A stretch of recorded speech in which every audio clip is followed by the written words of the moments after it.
Okay, good evening, everyone, and welcome to the New York U.S. Senate candidates debate.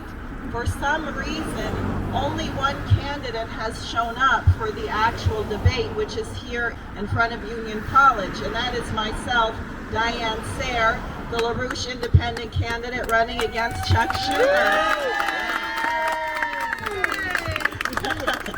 And unlike, there's a phony debate going on somewhere behind me in a closed room between Senator Chuck Schumer, the senator of the FBI, Wall Street, and the Azov Battalion, and Joe No Pinion running as the Republican nominee, who doesn't think anything substantially different from Schumer, and for that reason they could not have an audience in the debate, and they would have ruled that no one was allowed to say anything during the debate. But unlike these candidates, I would like to hear from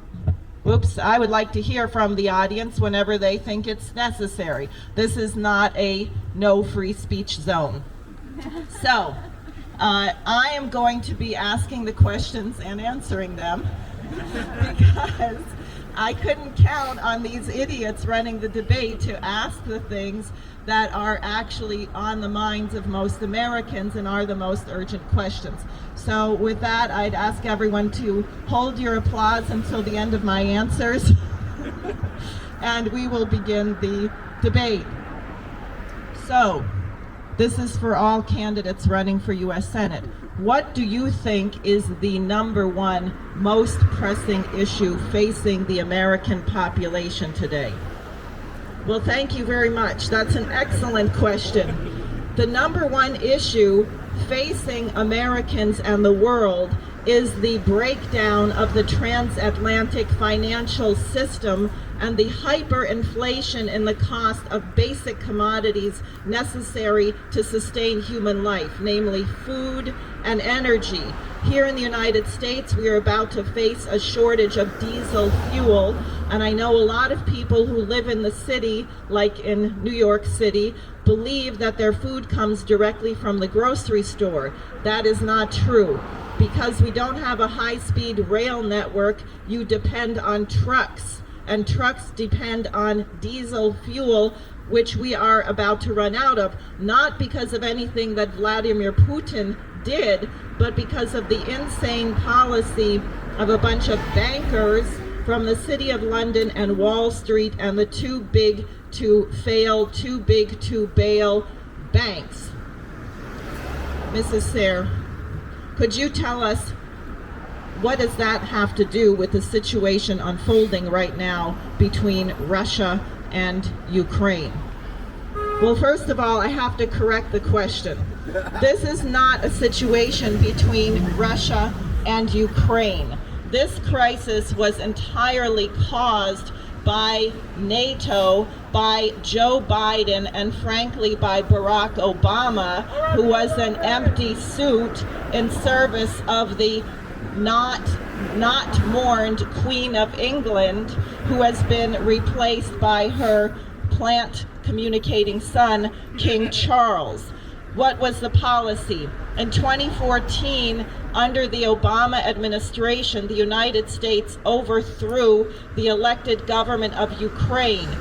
Why? Because the regime in Ukraine was considering trying to have economic relations, Yanukovych, both with Russia and with the European Union. But the European Union said, no, you are not allowed to have trade with Russia. You can only be with the European Union. Protests were organized, and there was a so-called non-violent, Obama called it a non-violent coup in the Maidan, excepting they were rather violent. They had baseball bats, Molotov cocktails, they set the police on fire. Does that remind you of anything you've seen recently in the United States? That's what they did. They went into the parliament and beat up elected officials with baseball bats. That's the Ukrainian regime, and they brought back the legacy of Stepan Bandera, who you can see You don't see him, you see Schumer, but you see their little symbol there, the Wolfsangel. They're a bunch of Nazis. Stepan Bandera was the top collaborator of Adolf Hitler, who killed hundreds of thousands of Jews and Russians and Poles.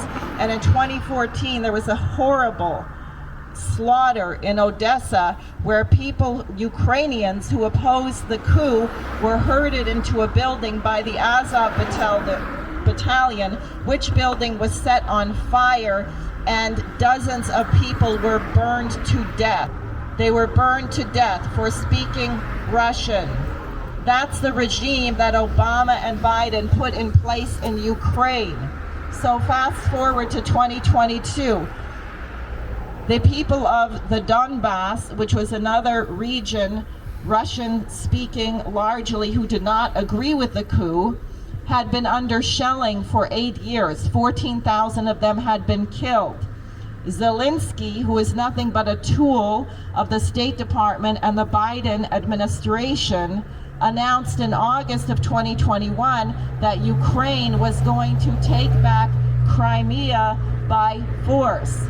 Crimea had been part of Russia since Catherine the Great, only given to Ukraine in 1954. So Crimea held a referendum in which 96% of the people voted to join the Russian Federation. Zelensky was saying that he was going to take Crimea by force.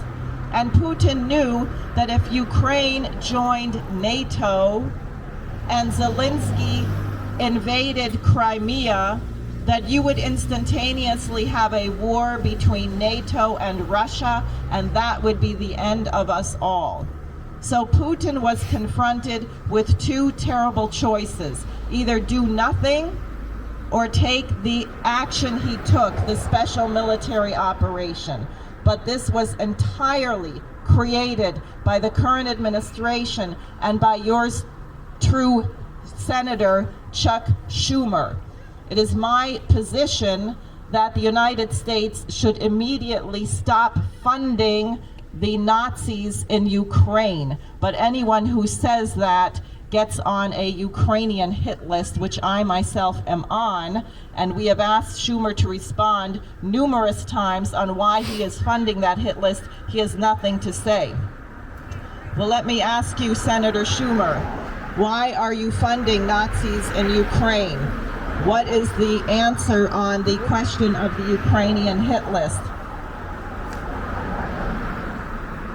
Oh, Schumer isn't here at the debate. He didn't show up.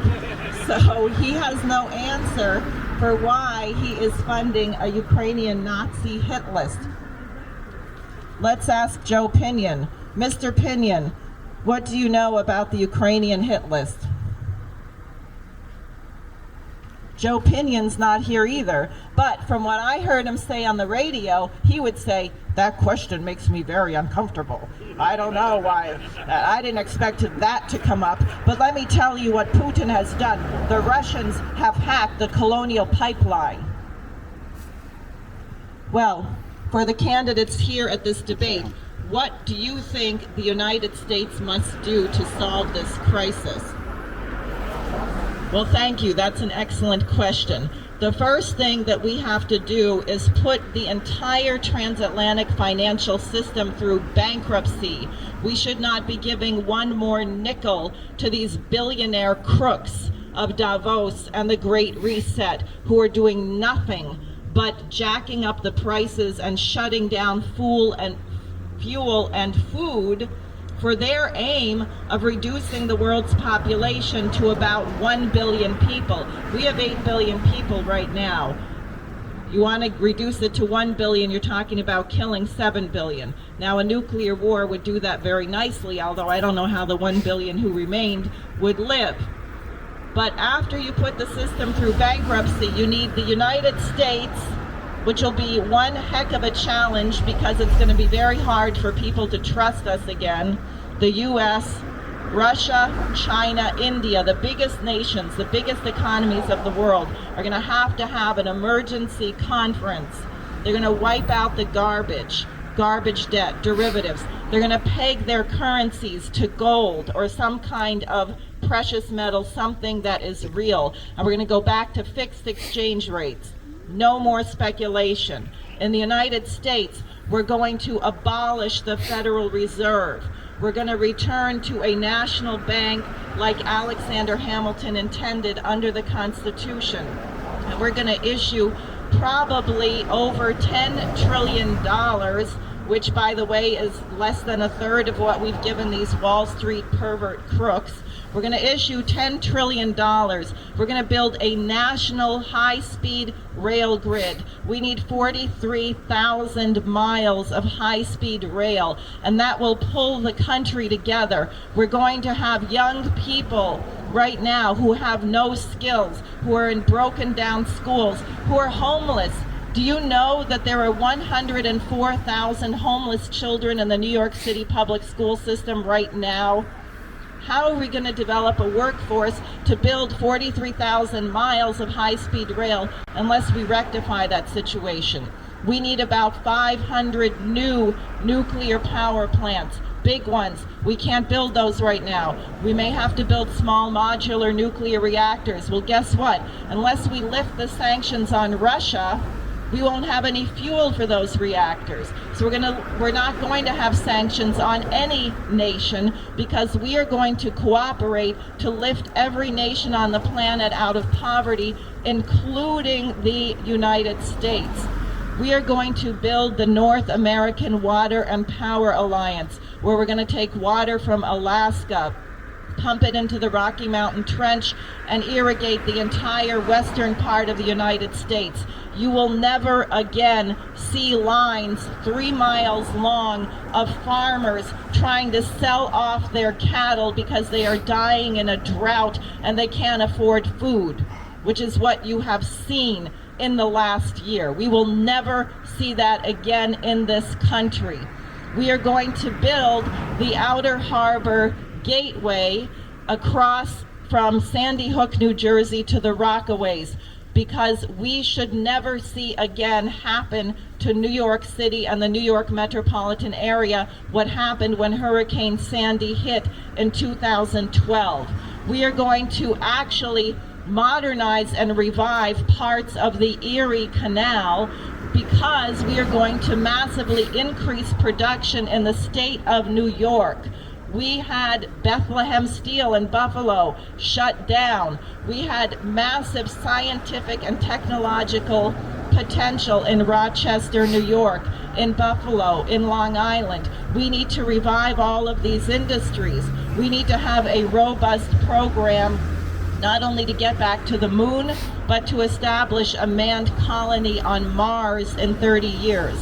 And developing the technology to colonize Mars will lead to a per capita increase in the standard of living of about an order of magnitude. That is, the purchasing power of your dollar right now will be 10 times higher, because people need to know that a person working an average job, what used to be the middle class, 40 hours a week, will be earning enough money to pay their rent or their mortgage in 1 week's pay, and their property taxes in a day. It's insane. Why are people being taxed to death? Because we are bailing out these criminal speculators, and we're about to have World War III in order to write off this debt. So that is unacceptable. That is my program for the recovery of the nation and the world.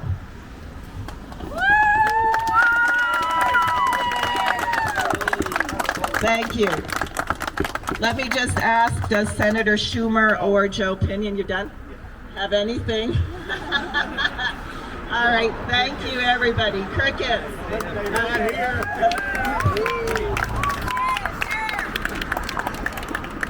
What a debate.